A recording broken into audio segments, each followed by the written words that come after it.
So I saw this interview with Ciryl Gane. He did this like 30, 40-minute interview with this French program. And fortunately for me, I'm from Montreal, so I speak French. I understand French very well. It's my first language, actually, very well. I barely speak English, so I'm just kidding. French is a beautiful language, but that's not what we're here to talk about. Basically, Ciryl Gane has talked about in that interview. He basically referred to his training and his upcoming fight with Jon Jones, and he said that he doesn't really train in between fights. You know, the only time he trains is when he has an upcoming fight coming, and he starts a training camp. And a lot of people didn't believe it. I saw some comments on social media, people saying, "Oh, that's just cap. That's just a lie." Like, and like, "Oh, no, he's just saying that to like try to play in the mind of Jon Jones."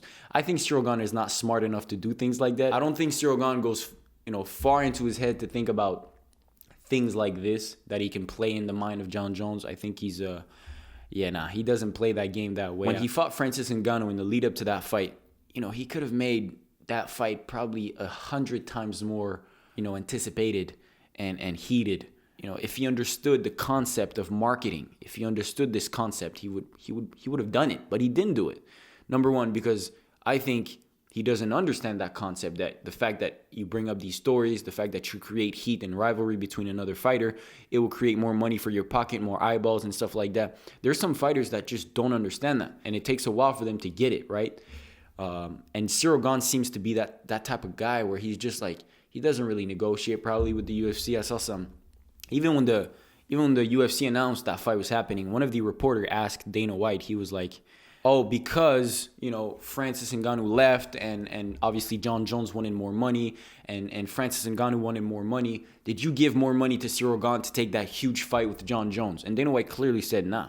Ciryl Gane's on his, contract. He's getting what he signed for. And also in that interview in French, Ciryl Gane said something like, "When the UFC offered me that fight against Jon Jones, I had no options to take it." Like, they basically implied that if I didn't take it, I would never get that fight again. So he rushed to take it. And yeah, it's not a bad thing. I think Ciryl Gane is great for the company. He doesn't argue too much. But anyway, my point was, I'm going far, is that I don't think Ciryl Gane would go that deep into thinking or lying about the fact that he doesn't train between training camp to try to play into Jon's head or some shit like that. He's just not that type of guy, right? And believe it or not, a lot of people do that. And talent goes a long way. I know you probably think in your head, like, you've heard that quote many times, hard work beats talent when talent doesn't work hard. You probably heard that sentence a lot.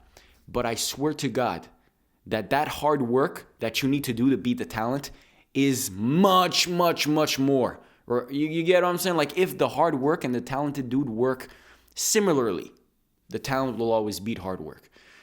Talent is a very, very valuable thing that you can have in whatever field you're in life. If you have talent, true talent, and that's just, you're blessed with that, right?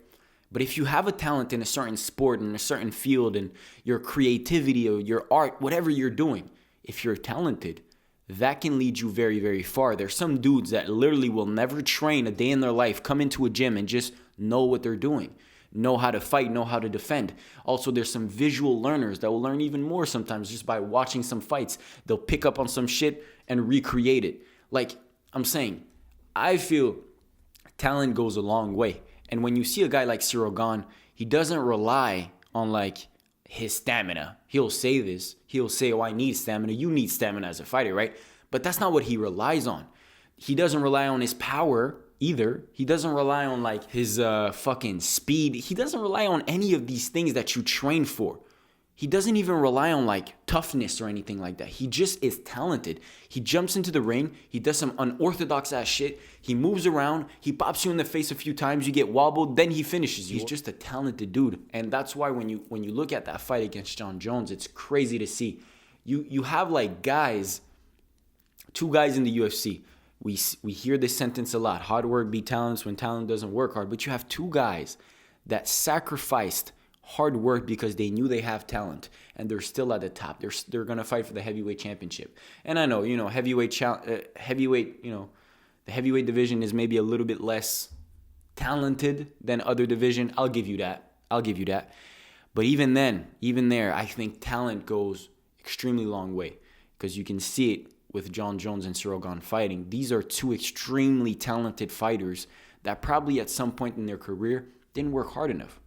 But because you have talent, it kind of, brings you back. Now, it shouldn't be an excuse for you to think, oh, I'm talented, I don't need to work hard, No, you should do both, because when you do both, you become George St. Pierre. When you do both, you become, probably a Jon Jones without cocaine and steroids. But you become the greatest of all time when you have both. That is what makes the greatest of all time. It's the talent combined with the hard work. But sometimes even talent without hard work can lead you to very, very far. And Ciryl Gane has said it. Even in the interview, he talks about the fact that he's not obsessed with the sport. He talks about the fact that he never dreamed of becoming a UFC fighter or a UFC champion. He never dreamed of that. He just one day he was like, I'm trying to get in shape, I'm trying to learn how to defend myself. He walked into an MMA club in France where he lived, and he just started there, and people were like, oh, you're pretty good at this, you could start making money off of the fights. So he's like, all right, why not? And you may think in your head, like, that's not good, right? The best fighters in the world should have that mentality of they want to be the best and they want to be the greatest. But I believe that when you take away the pressure of becoming the greatest, of becoming the best, you just go out there and have fun. And you've heard it many, many, many, many times before. When you have fun, you're the best at whatever sport you do, especially in the sports field. When you go out there and you just have fun, you're the best. You're the best. And to keep having fun, to keep being entertained by something, you can't do it all the time. You just can't. And that's in whatever field. I know the obsession thing, I get it, because I'm kind of like that as well. I think being obsessed is important, right? But when you can be obsessed but still balance your life to a degree where all you do is not only this one specific thing, it'll create a healthy balance in your life where you can succeed more in that one particular field in your life. And that's why I think Ciryl Gane's approach is kind of one of the best approach that you can have, right? He started MMA late in his 20s, and he's like getting into it like with no expectation on your shoulders. Imagine coming into a fight with no expectation. You're like, yeah, I win, I lose. That's the best mindset that you can have. The best mindset that you can have. If you feel obligated to win, if you feel pressure on your shoulders to win, you've seen it with Islam Makhachev. You've seen it with guys like this that have so much pressure on their shoulders. They do some, a little, not as good as they claim they were. And now everybody's doubting him. Everybody's, saying that they're not as good as they should be. That's why the underdog spot is kind of a good spot as well to be in. Because how can you have fun when you feel obligated to win something? You feel obligated to perform at a certain level.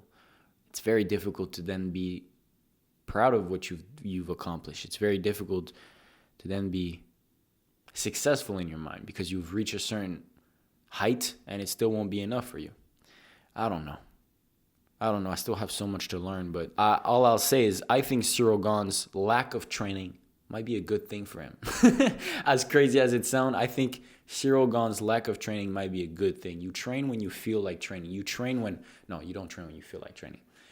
But you train when you have something going, when you have a fight coming. I don't think that's a bad idea, right? I think obviously in between you should be training some techniques and stuff like that. You shouldn't be just doing nothing, but I think not obsessing over it too much is a healthy balance for someone, especially a fighter.